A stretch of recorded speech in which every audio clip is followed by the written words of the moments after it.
Okay, we have to finish up basically Sukkot. By the way, if anybody took the Sefer, please return it. Didn't walk away by itself. Oh, I'm sure somebody, okay, of course, now I understand. It was on the table, I looked, it was on the table, yeah. Anyway, okay, let's just finish up with the din of Sukkot and then Lulav and Esrog. Okay, so the dinam of Sukkot basically is like this. Anything that's 2 ounces of cake or 2 ounces of bread or something like Kiddush or Havdalah, things like that, you're not obligated to eat in the Sukkah. Ideally, it's on the shelf. That's on the shelf. That's the wrong shelf. Anyway, so ideally, it's preferred not to eat or drink anything out of a sukkah, not even water. But halachically, you're only obligated to eat in the sukkah if you're having 2 ounces of cake or 2 ounces of bread or something like havdalah or something like that. So therefore, if somebody technically could be eating a whole 5-course meal, they can have fish and salad and soup and prime rib with mashed potatoes and 3 flavored ice cream for dessert. So ideally they should eat in the sukkah, but they can't make the bracha leisha basukkah because you're not obligated to eat in the sukkah. The only time you can make a leisha basukkah is when you're obligated to eat that particular food in the sukkah. That's din number 1. So therefore you could be eating a dinner if you're not washing for bread and you're not eating cake or mezainis or whatever, you don't make a leisha basukkah, but you have to eat it in the sukkah. Now, what happens if you ate breakfast and you washed and you made a leisha basukkah and you're coming back later? You know you're going to eat lunch 3-4 hours later. So the din is, if when you left the sukkah, you had in mind that you're coming back later, so then if it's between 2 or 3 hours, you have to make a new leisha basukkah. If it's more than 2 or 3 hours, you have to make a leisha basukkah. Even if you had in mind to come back. Even if you had in mind to come back. So let's say, I give you a simple example. You ate breakfast in the sukkah, and you washed, made a leisha basukkah, and you're coming, when you go to work, and then you're coming home for night at dinner.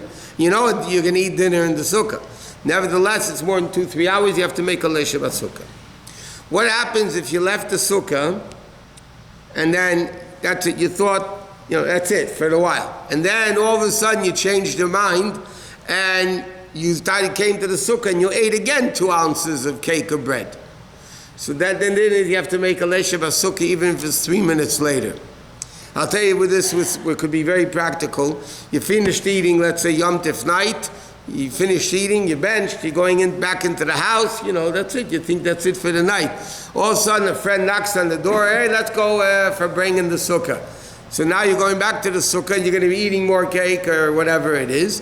So then you're going to have to make a new leisha basukkah because even though it's 5 minutes later, but when you left the sukkah, you didn't know that you didn't think you were coming back right away. What happens if you go what's called sukkah hopping? You eat in your sukkah and then you decide to go to somebody else's sukkah. People go sukkah hopping and they like to eat in each sukkah. So then, even though I knew I'm going to A, B, C, D sukkah, nevertheless, because it's not your same sukkah, you have to make a new bracha leisha basukkah in each sukkah if you're going to be eating 2 ounces of bread or cake. Okay, so what? 2 ounces of bread, you have to wash and say Hamotzi and leisha basukkah. Yeah. What? Did you make the bracha No, the bracha is normally leisha basukkah. The bracha leisha basukkah really should be made right after the bracha. Let's say you're washing for bread. So you make a meitzi lechem in aretz. Baruch atah Hashem Elokeinu melech haolam she'Hashem nitzeh leisha basukkah. Well, we make Kiddush, Yom Tif, or Shabbos, or whatever. So the minig is, because you're going to be eating Mokum Suda, so then you you make Leisha Basukkah right after Kiddush. When you finish Kiddush, you say Leisha Basukkah. The only thing we discussed, the first night of Sukkah is, you make Leisha Basukkah before Shechianu. And the second night, you make Shechianu first and then Leisha Basukkah. But women, let's say, that hear Kiddush from the husbands, and then they're going to go wash, and make a meitzi in the sukkah, and if they're eating in the sukkah, they're going to make a leisha basukkah, and they're going to have 2 ounces, so then the din is that they make, their minig is to make a leisha basukkah after hameitzi. So the man makes it by kiddush when he says very piagaf, and then he says leisha basukkah. And the women, usually the custom is that when they wash, make a meitzi, then they make a leisha basukkah. But that's only if they're going to be eating 2 ounces of challah. Women are on a diet, they don't, they'll eat a whole fresh meal, but they'll drink Diet Coke afterwards, Rabbi, at the first and the second night, you say that you sheyama and you do it. Okay, now, when you say leisha basukkah, that you have to pay a musi. You say Hameitzi first and then Leisha Basukkah. What? Why is this so bad for women to say after this issue? The Leisha Basukkah? If they want, they can have in mind to listen to the husband's Leisha Basukkah, answer Amen, and have in mind to be Yetzer. If they want to make their own, then they make it usually after Hameitzi. No, women should say the candle lighting.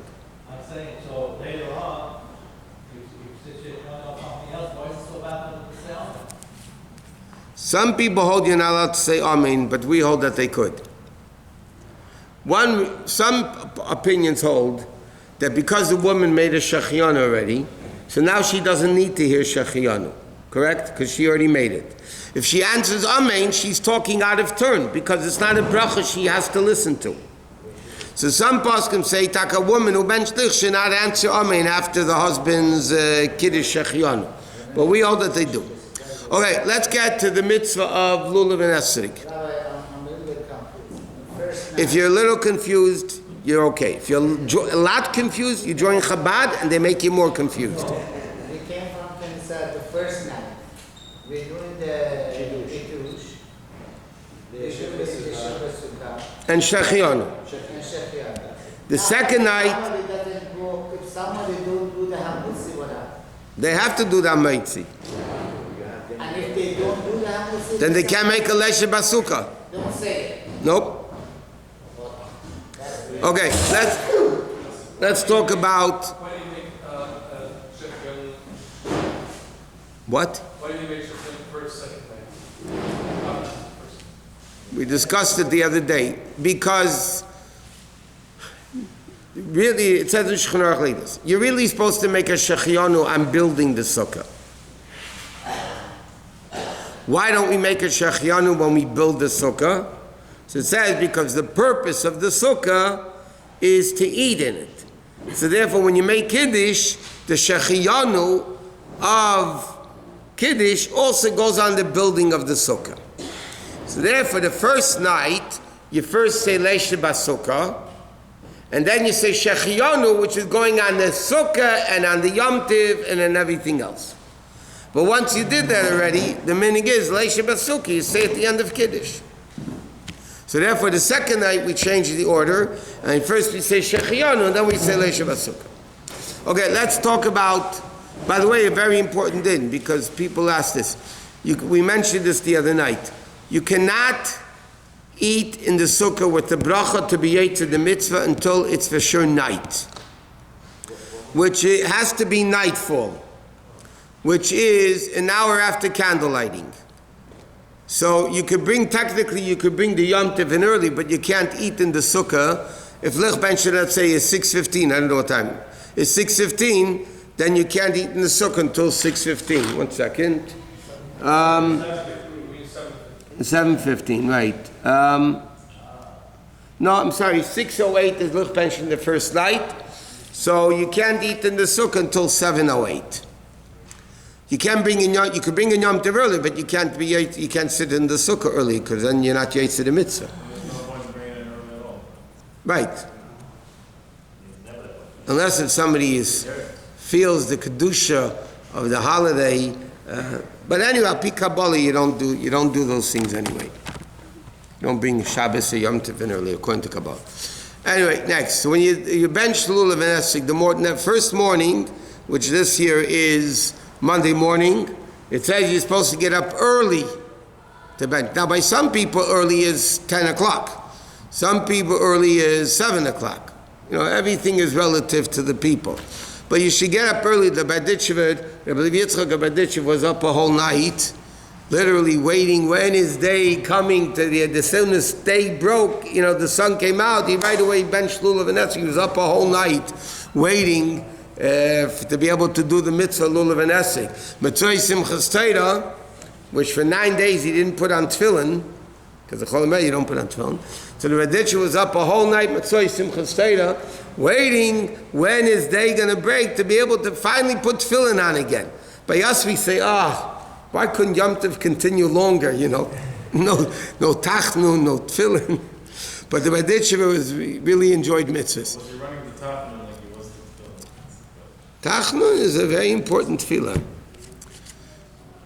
I mentioned this by the Rebbe never liked to not say Tachnun. There had to be a valid reason. Okay, anyway, so let's talk about the Daled Minim. There's a lot of different minhagim, okay? So we have the lulav. Now many people put the adasim on the right and the aravis on the left. They put 3 adasim, 2 aravis. They have those, you know, those. Yeah. What are they called? Keshelach. They do it that way. In Chabad we don't do like that. Api Kabbalah, we don't use those holders. We put actually the 3 things directly straight onto the lulav. And we try to make the lulav out of sukkahs in the sukkah. Now, the way we do it is, if you have 3 adasim, 2 aravas, you had the lulav, you put the lulav on the table, you put 1 arava on each side, and 3 adasim around it. Now the Rebbe wanted people should add to more than 3 adasim. He didn't say especially, one time he said 3, but the Rebbe never said exactly a number of how many adasim you're supposed to add onto the lulav. Some Rebbeim had 12, there was a time the Rebbe had 26, and the later years the Rebbe had 36, but that was Rebbe Shemaisis. But I'm saying that Stam, that the minimum is 3, but the Rebbe said you should add hadasim. So the way we do it is we have the lulav, and we put 1 arava on each side, and then the hadasim surrounding the aravas, that the aravas shouldn't be so noticeable. And we make sure, when we make the lulav at least, that everything is at the bottom of the lulav, not like 2 inches up or 3 inches. We connect adasim and aravas to the bottom of the lulav with rings that we make from the lulav itself.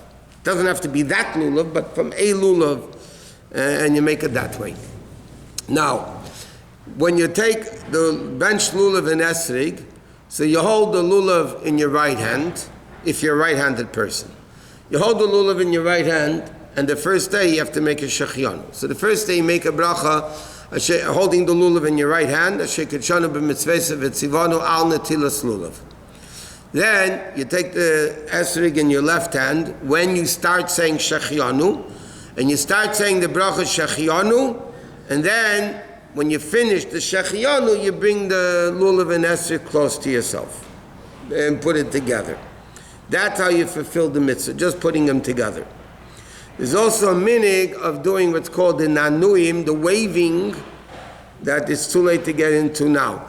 But the best time, halachically, to make a bracha on the lulav and esrog really is before Hallel.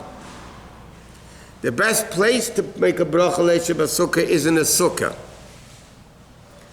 So therefore, but it says in Halal, the Alter Rebbe brings down that you don't want everybody before Hallel going out to the sukkah to bench lulav and esrog, because they'll end up verbringing in the sukkah. So therefore, lepel, we bench lulav and esrog in the morning before davening in the sukkah. But technically, what happens if somebody doesn't have a sukkah?